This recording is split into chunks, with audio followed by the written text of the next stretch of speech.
Hello, this is Alan Wheeler on my YouTube channel where I discuss tarot and spirituality. And this is part of a series I plan to put together, or playlist, on a pagan approach to tarot. Mostly looking, I think, at the Druidcraft tarot, which is a great representative of that approach. Now, my disclaimer is Uh, I like to think of myself now as an all-inclusive mystic. Um, and this basically means I'm uncomfortable shunning um, any religion or belief.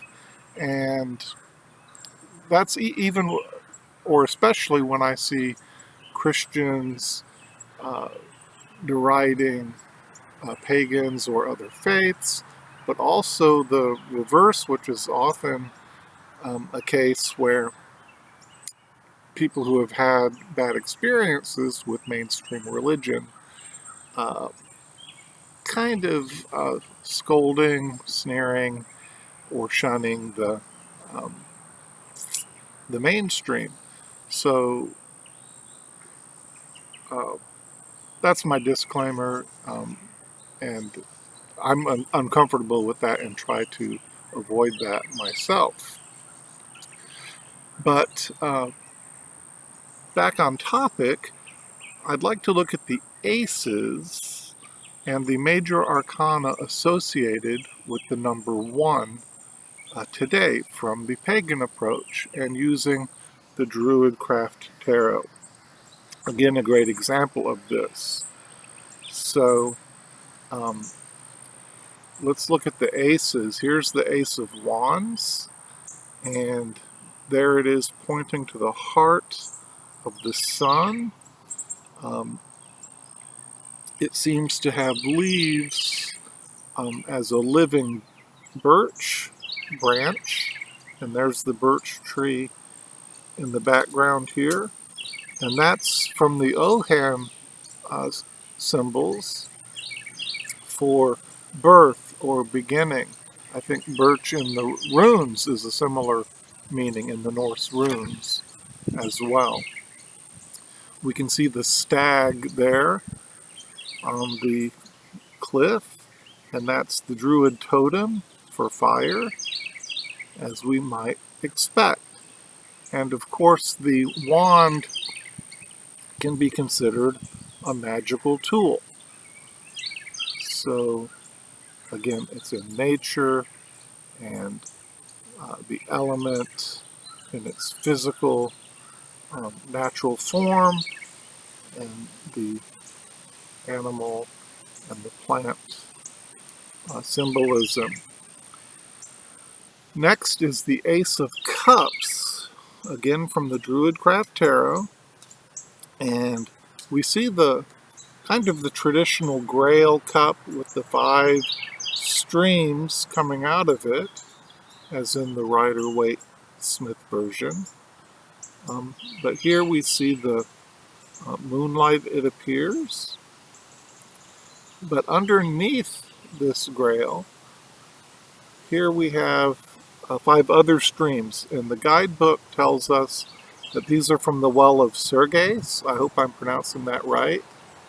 And they kind of show the otherworldly source of this water coming from beneath, and that there are kind of showing there are pagan origins behind the Grail legends. And so the Grail may have been a cauldron, and of course it can also represent another magical tool, a chalice. We can see,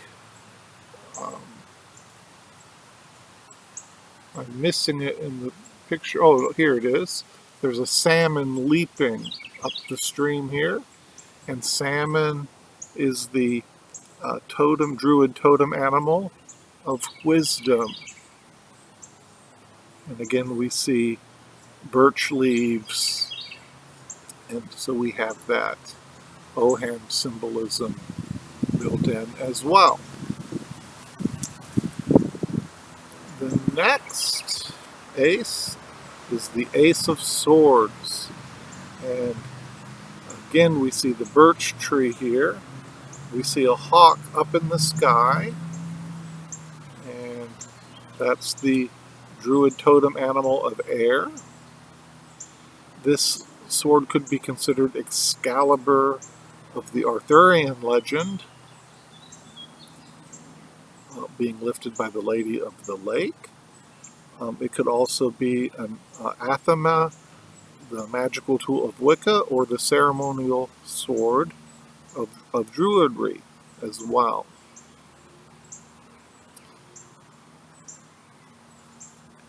And finally, of the aces, we have the Ace of Pentacles. And once again, the birch tree. We see the winter solstice represented by Alban Arthan, the light of Arthur. We see the bear, which is the totem animal here. And of course the pentacle is a magical tool. So we get that sense of potential, the magical power inherent in those tools and in those aces.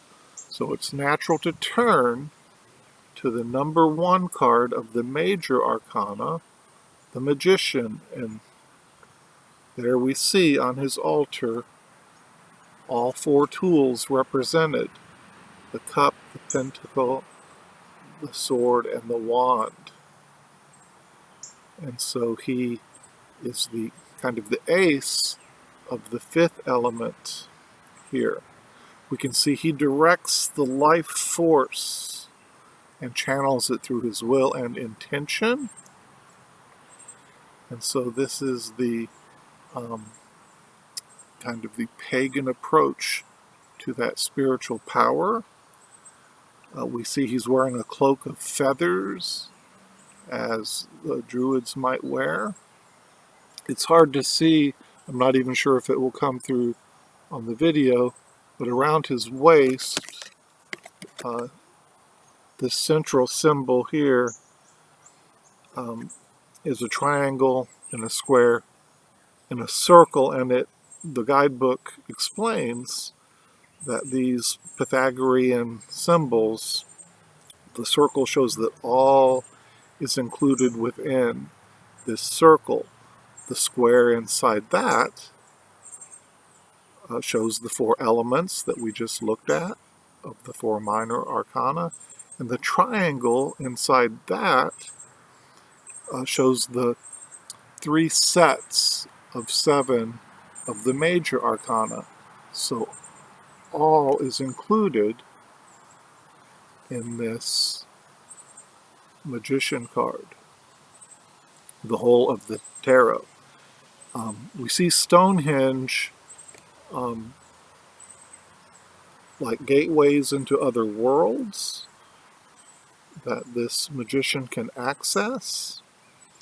And also on his belt is the lemniscate, that symbol of infinity, showing that he unites heaven and earth. Now,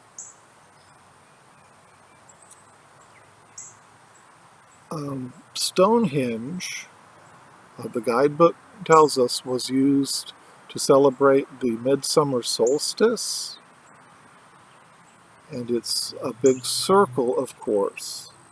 And this ties into another card associated with the 1, the wheel. And so the 1 plus 0 of the 10, again in numerology, would equate to a 1. But here we have the wand being held skyward,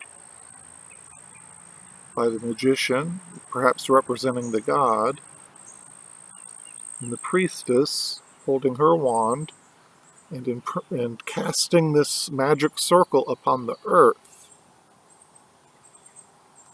perhaps representing the goddess. And at that summer solstice, whether it's the great marriage of alchemy or the great rite of Wicca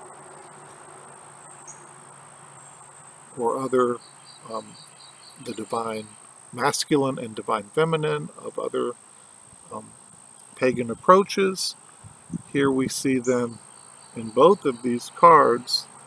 And again, it's too small to see, but the priestess holds a talisman here with 8 spokes representing the wheel of the year again. So she shows the circle of life here, as the magician does in the circle of Stonehenge. So these are the aces and the magician and the wheel, all kind of the one, focused on the one, as far as numerology goes in this pagan approach to tarot. Thank you so much for watching, and as always, I hope you feel connection with people in your life, with online community, and on your spiritual path, whatever that may be. Take care.